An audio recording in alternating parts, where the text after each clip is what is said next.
I thought I'd start out a little bit by telling you a little bit about my personal journey because it wasn't a straight line. I grew up here in the Bay Area.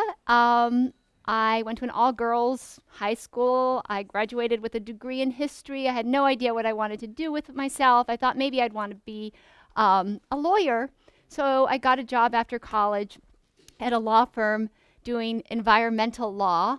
Only it turned out that my department was actually representing Chevron, a big oil company, and trying to figure out how they could circumvent the law. So I got a little disillusioned and decided not to go to law school and to join the Peace Corps instead.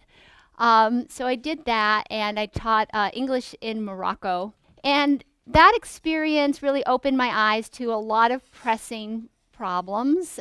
So this was before you guys were even born. But I came back to the United States and I thought I really, really want to work on the environment, be an environmentalist. And so I started going, even though I lived in California, I started going up and down the East Coast because that in those days, like NRDC and World Wildlife, they were all based there. And everywhere I went, people said, "Are you a biologist?" And I said, "No." And they said, "Well, thank you, goodbye." And so there wasn't really a place for somebody with a broad degree, and kind of the more social component of environmentalism wasn't developed yet. It was really sort of, if you wanted to work in the environment, you needed to have a science degree. So ultimately, I ended up working for an environmental prize program called the Goldman Environmental Prize, which was a global prize for grassroots activists, and I got to do research on the people that were nominated. People that you may have heard of, like Wangari Maathai, who won our prize before she won the Nobel Prize. So that was really thrilling. And the reason I actually got that job was I had a facility for languages, and the fact that I could speak a couple of languages besides English was very compelling, and that's what got me the job. So I did that for a long time. And I just want to point out one thing that happened during my tenure there. So in 1992, when I was working at the Goldman Prize, the Rio Earth Summit happened. And that was a huge summit, kind of like the Paris Climate Conference, but it was way back when. And it was the first time everybody was going to Rio to talk about the Amazon and all these issues. And my boss was going, I was not going, but a lady called on the phone one day and she said, "Is somebody going to be talking about soil at the Earth Summit? Because if they're not, they're really missing an important topic." And I thought, who's this person? And soil, come on, lady. Like, we've got to save the rainforest. We've got, elephants are being poached. The oceans are, there's all sorts of overfishing. Like, soil, just thank you very much, goodbye. So I didn't think or hear about soil again for a decade, okay? At least. And I took some time off. I raised my kids. They're in college now. And I finally went back to work and started working at Center for Food Safety, a national nonprofit. And my boss said, "I really want you to keep this program positive." So I was like, wow, climate and food. And at that point, everybody was talking about things that were going wrong. So one day I met this rancher named Richard King, and he started being kind of evangelical about soil, like talking about the fertility in the soil and the carbon, and he started getting so worked up, and he's like, it feeds life and it makes more life. And I thought, God, this guy is like a preacher for soil. And at that moment, I really understood and had this epiphany about the importance of soil in terms of climate and what an enormous opportunity it is for us. So there's Richard King, and I said, you are such a great speaker. I want to make a little movie about you. I said, first off, you should do a TED Talk, and he was super shy. He's like, "I'm a rancher. I'm not going to do a TED Talk." So instead, I took a camera crew, and we went and filmed him and made a little film called Soil, Our Climate Ally Underneath. Because basically what Richard reminded me of, and what I'm going to share with you, is that carbon is always cycling through the system. So it's never sitting still. I mean, it can sit still, but it changes form. So as you know, photosynthesis We get oxygen off of that, and then the carbon goes into the plant in the form of leaves, trunks, branches, and even down into the roots. So what happens is that the diversity that we see above ground, all your hummingbirds, your butterflies, all the beautiful things that we were shown last night by Louis Schwartzberg, that's mirrored below the ground.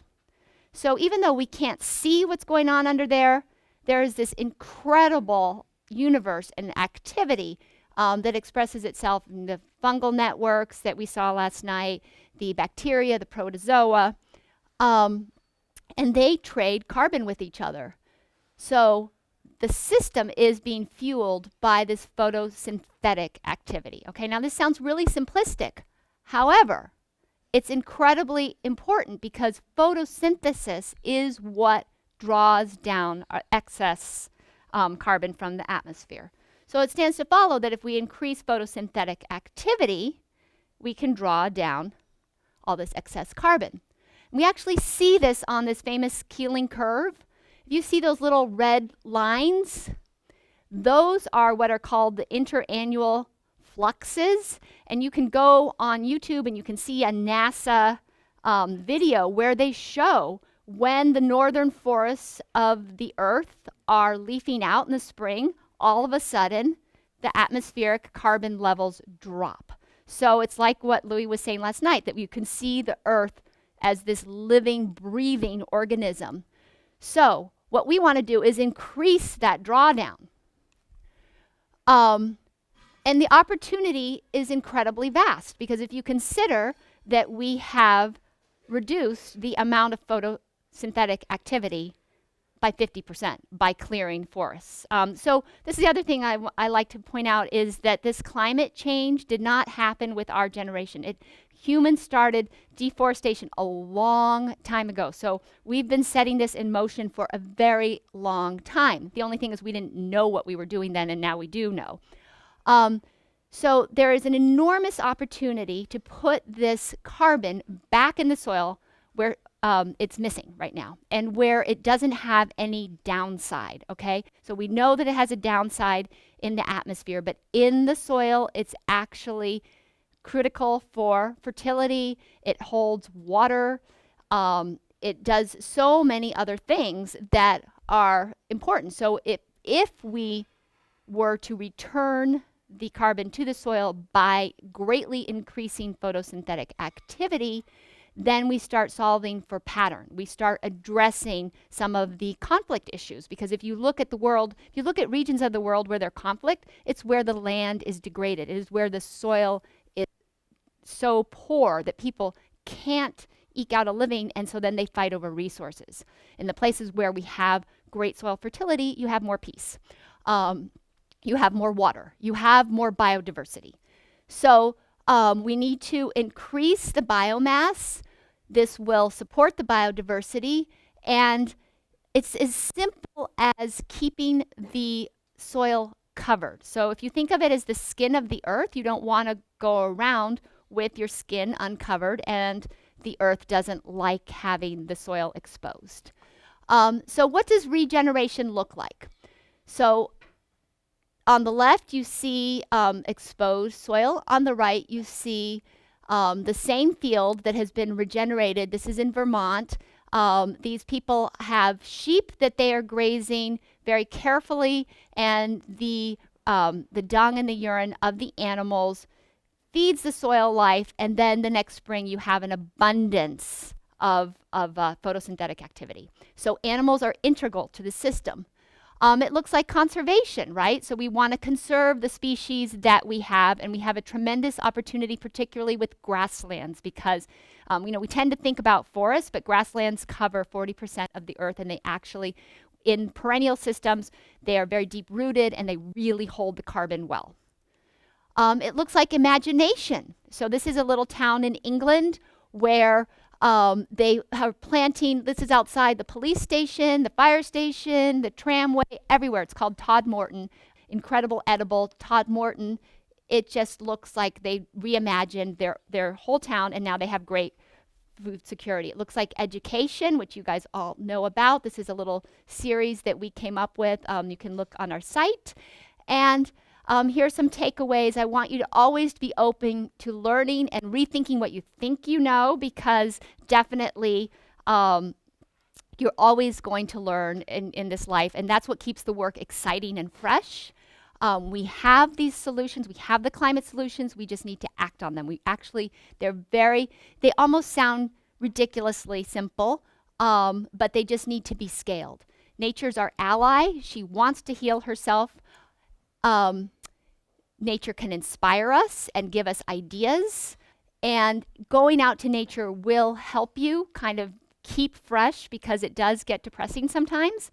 So nature is a great battery charger, and then taking individual and collective action. So thank you so much. I hope that you'll follow us on social media and share some of our collateral that we've developed to share this soil carbon opportunity with others. Thanks.